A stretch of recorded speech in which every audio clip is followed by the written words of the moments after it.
your 24-hour news source, this is a special report, the Cristhian Bahena Rivera murder trial. After nearly 3 years, the trial for the man accused of killing Molly Tibbetts begins this morning. Cristhian Bahena Rivera faces a charge of first-degree murder. Prosecutors say he killed Tibbetts near her hometown of Brooklyn, Iowa in July of 2018 in a case that gained national attention. And we are breaking into programming this morning because we are going to be covering the opening statements as they happen live in the Scott County Courthouse.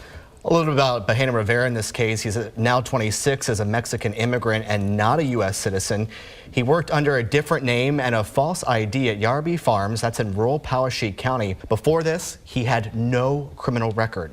Molly Tibbetts was 20 years old. She was a sophomore at the University of Iowa studying psychology and was working in nearby Grinnell at a children's day camp that summer.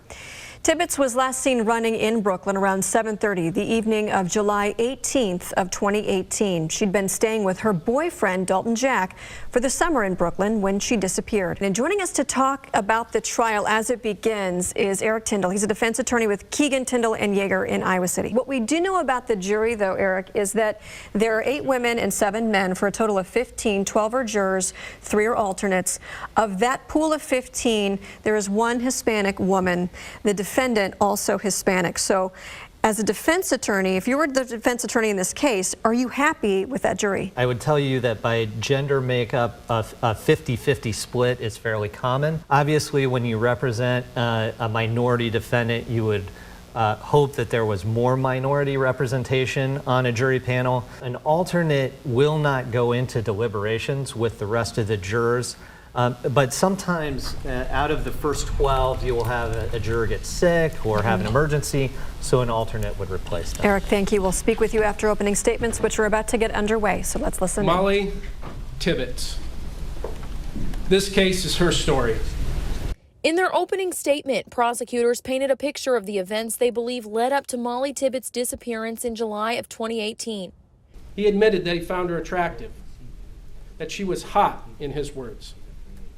And he admitted after he saw her the first time, he circled back to take a second look. The defense chose not to give an opening statement. We then heard from Tibbetts' boyfriend, Dalton Jack, who said he was working construction in Dubuque when Tibbetts disappeared. The defense questioned Jack on his timeline and why he couldn't remember many details. And you want the man who did this brought to justice, right? Yes. And you haven't thought about this and poured it over in your mind to have every detail remembered? When I was asked if I wanted to be here voluntarily, I said absolutely not. So no. So you did not want to be here voluntarily? No, I didn't want to be in the same room as your defendant there. Jack did admit to being unfaithful to Tibbetts more than once, but said she was the love of his life despite this. As early as a month before Molly was abducted, you two were talking about breaking up, right? I do recall that, and yes. The defense in their cross-examination trying to point out that there could have been some moments in the relationship that weren't so great. What do you think the significance of that would be moving forward? Well, I think that the significance of that is to show that there may have been a motive to either accidentally or intentionally cause Molly's death. And so motive is not an actual element of any offense, but it is certainly something that fact finders are very interested in. And I think the defense did a good job of setting that out as a possibility. I've been with Poweshiek County for over 16 years. The first witness of the day was Steve Kivy, a deputy with the Poweshiek County Sheriff's Office. Kivy happened to see the black Chevy Malibu linked to Cristhian Bahena Rivera driving on August 16th of 2018, the day after investigators pegged it as a vehicle of interest. It caught my eye, and I drove past it. And then I pulled over on the shoulder to see where it was going to go. He followed the car, whose driver eventually stopped and got out, identifying himself as Cristhian Bahena Rivera.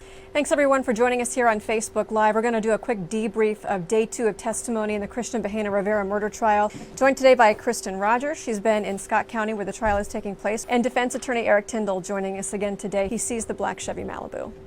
Tell us about that moment in the courtroom today. Yeah, I mean, that's just a small world that he happened to drive by the next day after they had been talking about this vehicle of interest. Well, I think the most important part of that conversation is the car itself. If you will recall Mr. Claver's opening argument, he essentially put their prosecution into 3 buckets. One of those buckets was the identification of the car in the area where Ms. Tibbetts was last anticipated to be seen. I think the most important part of that testimony is linking this defendant to that car. Day 3 of testimony in the murder trial of Cristhian Bahena Rivera came with graphic details.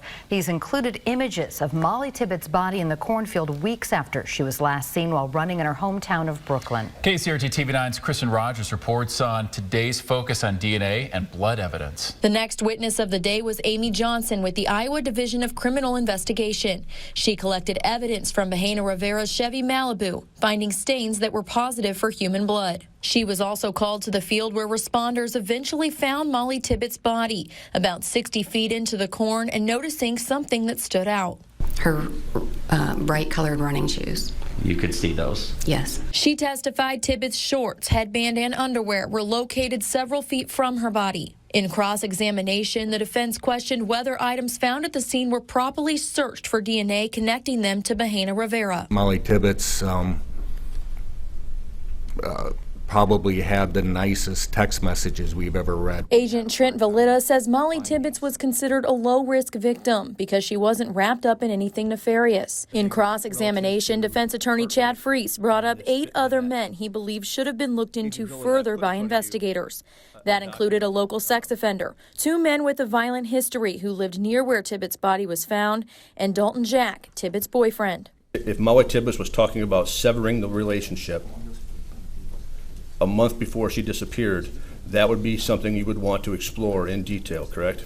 Jack was cleared by investigators after they confirmed he was in Dubuque working the night Molly went missing. The state's next witness was Dr. Dennis Klein, the state medical examiner who performed Tibbetts' autopsy. The thing that we saw was just the outline of her body, and it was clear that the body had been decomposing in that area for some time. He testified she had at least 9 stab wounds, possibly up to 12.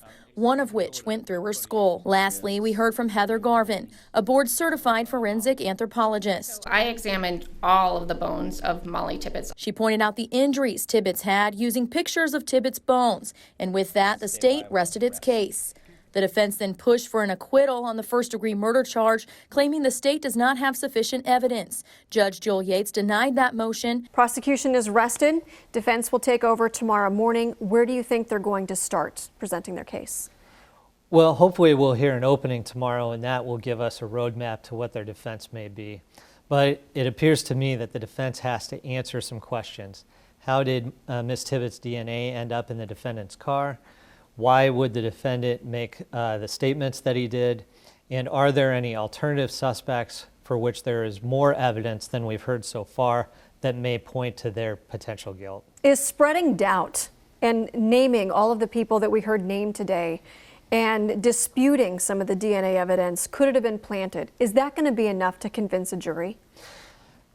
My experience is that you need to do more than throw dust up in the air. It doesn't mean that you have to prove your theory of defense, but you have to make it more than just possible. You really need to have a probable defense, and so far we haven't heard that. Do you think we will hear Bahena Rivera himself testify?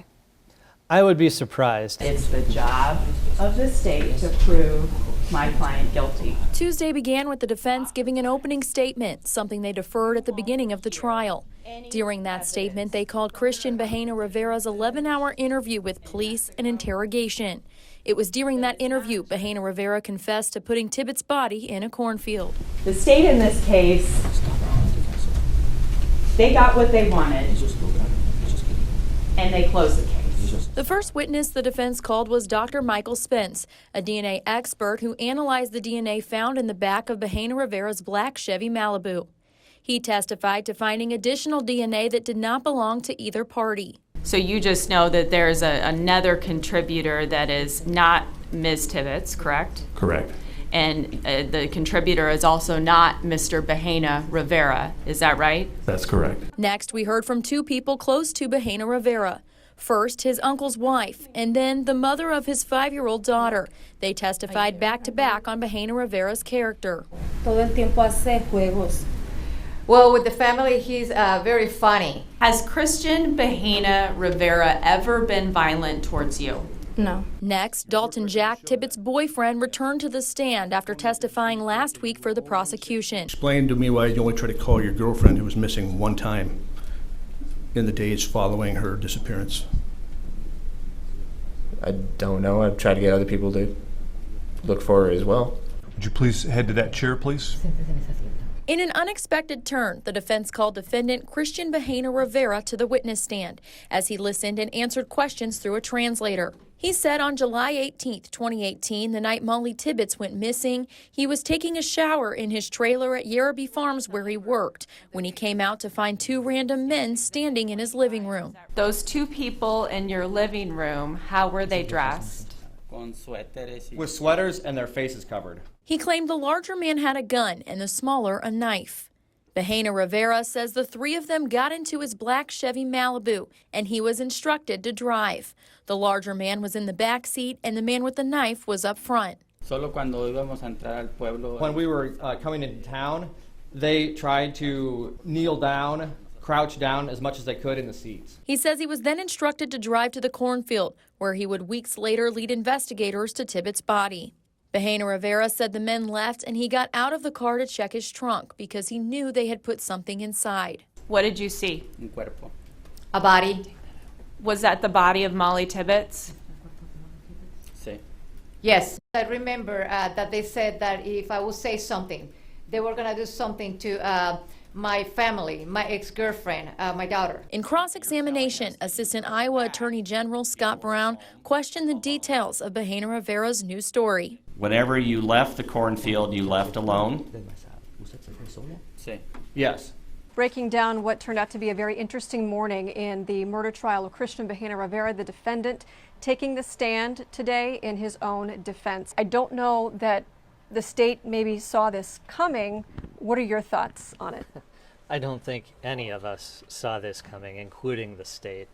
The one thing this testimony does is really eliminates any question about the false confession, the nature of the interrogation, whether it was an interrogation or an interview. It does away really with other avenues of poking holes in the defense, the questions about the DNA and so forth. I think really what the defense has done here with this tactic is boil it down to one question. Do you believe this defendant or not? They then made their closing argument to the jury. The defendant, and only the defendant, murdered Molly Tibbetts. Assistant Iowa Attorney General Scott Brown argued Cristhian Bahena Rivera is the only person who could have led authorities to Tibbetts' body after she went missing while doing something she loved, running. She crossed paths with him, and it ended her life. She was attacked brutally by him. She was stabbed repeatedly by him. Can you imagine what that was like for her? He told the jury he believed the state showed plenty of evidence throughout the trial to get a first-degree murder verdict, which would send Bahena Rivera to prison for life with no chance of parole. In his closing argument, defense attorney Chad Freese admitted this is an emotional case. The loss of Molly Tibbetts is tragic. He says the alternate story the defendant gave Wednesday during his testimony, claiming 2 masked mystery men were behind Tibbetts' murder, is the real truth. He then continued to raise questions about Tibbetts' boyfriend, Dalton Jack. The jury deliberated for a little more than 3 hours before they left the courthouse for the night. From your 24-hour news source, this is a special report, the Cristhian Bahena Rivera murder trial. We are interrupting programming this afternoon to bring you the verdict in the trial of the Cristhian Bahena Rivera murder trial. Good afternoon. We are on the record in the presence of the jury. We, the jury, find the defendant, Cristhian Bahena Rivera, guilty of the crime of murder in the first degree. July 15th is when the official sentencing will take place in Montezuma, but of course we know it will be life in prison with no chance of parole. Today's verdict, again guilty of first-degree murder, and after nearly 3 years, an answer for a family, a town that's been hoping for closure in the death of Molly Tibbetts. Stay with your 24-hour news source, KCRG TV 9.